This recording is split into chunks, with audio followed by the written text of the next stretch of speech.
Baking কাজে একেবারে নতুন যে আপুরা রয়েছেন তাদের জন্য আজকে একটা গুরুত্বপূর্ণ টিপস শেয়ার করব।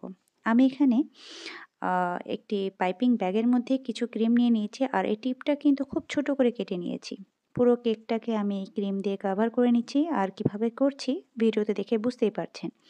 এবার একটি প্যালেট নাইফের মাধ্যমে আমি এই কেকের ওপর ভাগে যে ক্রিমগুলো রয়েছে সেগুলোকে প্রথমে আমি সমান করে নিচ্ছি। আর এবার সাইডের গুলো করে নিচ্ছি সমান করে। তবে আপনারা দেখে বুঝতেই পারছেন আমি কিন্তু বাড়তি যে ক্রিমগুলো রয়েছে প্যালেট নাইফের মাধ্যমে আমি সেটাকে স্ক্র্যাপ করে নিচ্ছি।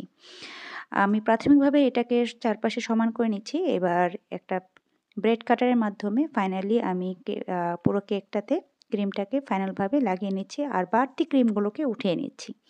খুব স্মুথভাবে আপনারা এই কেকটাকে ফ্রস্টিং করতে পারবেন যদি এই মেথডটা ফলো করেন।